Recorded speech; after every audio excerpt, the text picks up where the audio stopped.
Assalamualaikum warahmatullahi wabarakatuh. Ayeuna nyaritakeun kisah Kibar Siso 60 santri bisa hibar. Yuk urang simak bareng-bareng. Bismillahirrahmanirrahim. Alam nashrah laka sadraka wa wada'na 'anka wizraka alladhi anqadha dhahrak wa rafa'na laka dhikraka fa inna ma'al 'usri yusran inna ma'al 'usri yusra fa idza faraghta fansab wa ila rabbika farghab. Baheula di Bani Israil aya hiji kiai ngaranna Kiai Barsiso anu manehanana teh ibadah geus 220 tahun teu pernah kaluar-luar boga santrina teh puluhan ribu anu geus bisa hiber 60.000 santrinya anu geus bisa kakalayangan di awang-awang 60.000 encan nu sejen mah anu kakarak ngaji amil jurumiyah mah beuh tah mah ambualeuh pabalatak ieu mah nu geus bisa awang-awang 60.000 datang ke malaikat sabiwir hiji langit ka hiji datang ke langit ka 7 teh nyaritakeun keistimewaan Kibar Siso unggal poe amalna teh naik ka luhur diiring-iring ku malaikat datang ka iblis dihandapeun tangkal caringin ngalamun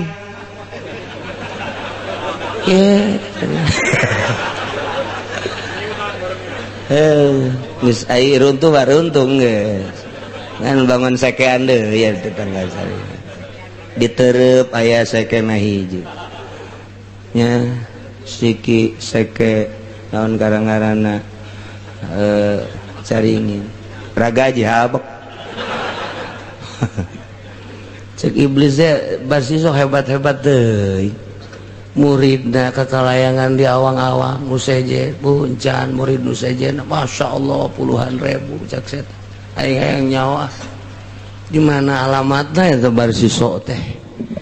datangnya nama ke udang-udang ngaleuwihan ti Kibar Siso gedena jubahna Kibar Siso make hijinya nama make dua aju sorban ka dieu Kibar Siso mangan sauku datang ka cangkengnya nama datang ka handap ka dieu oh gede jasa. Assalamualaikum. Waalaikumsalam. Cek Kibar Siso ti mana abdi ti tebih cenah kan aya naon hayang ngiring ibadah we sareng mama di dieu kabita abdi mah ku mama di mana-mana muridna aya aju abdi barek di dieu we ibadah mun aya pagahkeunna atuh ku kiai ditah magahan atuh abdi rek magahan aya tuh dipasingkeun ku nya teh budak nu leutik we pagahannya nya teh ke lamun kadeuleu bagus ke naik waduh luar biasa bagahan ngaji eta setan teh waduh bisaan jasa tuh magahan ngaji ge kadang-kadang di pendopo magahan ngaji jeung Kipu Doli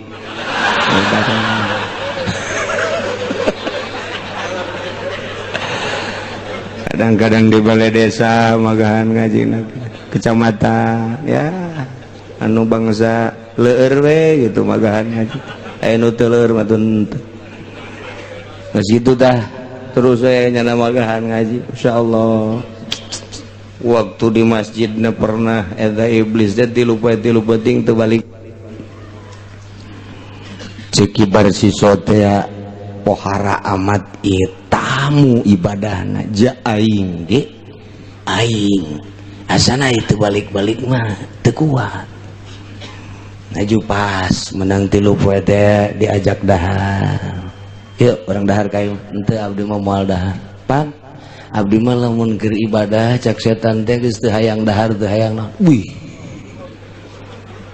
cek Kibar Siso parah ieu mah parah ieu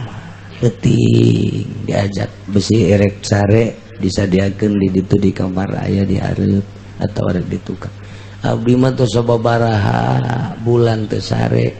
lantaran nikmat jasa ibadah wih cek Kibar Siso parah hati aing ge ieu aing kudu teu sare mah jeung teu dahar teu kuat ditanya nu bebeneranana ieu kumaha ieu bisa jadi ki abdi mah kuari teh nikmat jasa ibadah teh ninggalkeun dahar jeung nginum jeung ninggalkeun sare cak Kibar Siso kula ge ieu kula ieu waya dahar mah dahar, waya sare mah sare, mana waya ka pamajikan ja biasa ka pamajikan. Kok ieu mah kuat amat boga kanikmatan kula ngeunaheun jasa. Ternyata teu dahar teu nginum teu sare teh ibadah teh ngeunah. Waduh cak ibar siso aing eleh. Aing eleh ku jelema ieu. Warai jelema. Ayo di deketan ke bisa ngeunah kieu mimitina kumaha emang. Mimitina kumaha? Mimitina mata tadina kula teh maksiat ka Gusti, sanggeus maksiat aju tobat. Jadi asal inget ka maksiat, istighfar, asal inget ka maksiat datang ka ngeunaheun ku ari teh. Mantek cek kula teh jelema sahabae nu teu pernah maksiat tadina ibadah moal ngeunaheun tetep kudu maksiat heula memehna. Eta nasihatna eta kudu bener jasa kadengeun aku ceuli urang teh kaartipan kuun. Kula ieu manggih nikmat jeung lazat teh baheulana teh ieu teh sok zina, baheula teh sok judi, sok mabok, ku ari tak tobat. Asal inget kadinya ngebiri gidig, asal inget kadinya ngebiri gidig, nu mantak geus teu hayang. Asal inget we kadinya tah tobat pula teu hayang dahar. Asal inget we kadinya teu hayang sare. Nu mantak kuari teu sare teu dahar teh inget we kadinya tah timbul we lazat ngilaheun seakan-akan Allah aya di hareupeun. Widih cak kibar siso ngelehkeun guru aing mah. Guru aing ge teu pernah kos kieu dongeng. Terus ngobrol deh kula atuh hayang coba atuh kumaha teh supaya nikmat. Teu masalah sakeuna teh. Nu penting mah atuh asal mun daek atuh maksiat bae zina bae zina heula atuh kayak. Ih, cuki bersisuatu zina mah kabae embung atuh. Ngabunuh bae budak bae tuh, budak letik bae bunuh. Jadi engke aya inget-ingetan. Ih, embung. Anu paling ringan mah mabok. Mabok makan teu ngarugikeun sasaha. Ngarugikeun batur henteu kan sorangan doang tak asal geus urang mabok engke ge karasa urang walah wahul tak engke urang cager urang teh jadi kaduhung tobat ti dinya pikiran ku kibar siso hayang ngeunaheun ibadah jadi kudu dosa heula nya bener oge atuh emang setan teh barang kibar siso asup teh ka imah atuh nya asup deui ka jero so motrek-motrek di jero hate ya teh lamun teu maksiat teh mana aya ibadah ngeunaheun tetep ya kudu maksiat heula teh tanya di jero hate terus ngabisik-bisikin ya teh lamun teu sanggup zina jeung teu sanggup ngabunuh mah paling ringan ya mabok lah tah aju cek hatena teh ka mana meuli mah itu di dieu tah lurus jalan pengkolan di dinya kan aya warung cewek deui di teu dagang nage di dinya tuh urang Subang bangun aya tadi di menor teh di dinya tah eta bae di dinya kena bisikan setan kibar siso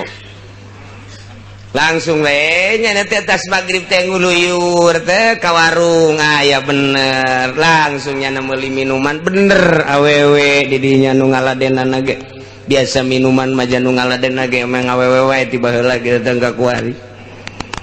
langsung ditenggak lek wah oi dunia milikku wah cak kibar siso yo mantap kulantarannya natu mabok wah tidak ada raja kecuali saya ini raja koang merencengkeun geus bae keur mabok atuh ngaranna ge aya eta pelayanan teh nah ini makanan gua kan raja ceknya udah buka rokmu nih kok raja ini saya kan raja ntar gua bayar berapa saja pokoknya pengen berapa kamu dibayar nanti jubahku masih gede jore mah tungtung ada budak mabok rak itu ka jubah buka androk dibuka androk nah dalemannya buka waktu dek kabur teu bisa wewe dek di zina punya natek begitu beres di zina yo salakina goblok berdi jelema ngazinahan pamajikan aing hah teu beres ya bae terus dicarekan ku salakina begitu dicarekan gelut mubabok jeung salakina aya peso dibunuh ku nyana bret salakina beresan nya mabok nya zina nya ngabunuh cek kibar siswa aduh iblis badidinya terus tenggak lagi cek setan lagi belum seberapa itu kan baru satu sloki tambah lagi lok itu setan ngerahkan masyarakat woi ulah tenang di warung aya nu mabok perzinahan terjadi pembunuhan terjadi kok masyarakat cicing bae setan teh kos gitu provokator Masya Allah atuh kadarinya masyarakat pemuda-pemuda ya bener ya mah awewe nang aku bener di sini bener aya dibunuh salaki kula lantaran nyanana tadina gelut dibunuh aya peso tapi heula salaki kula waktu ditewak kibar situ blek diadili lantaran boga itu kesalahan ngazinahan jeung ngabunuh dipancung kibar situ dipancung kieu bae panyahoan dibunuh kibar siswa teh keputusanana lantaran membunuh jelema nu bunuh mesti bunuh deui kieu pancung kieu jol setan datang deui Yai kumaha ku ari doh gara-gara sia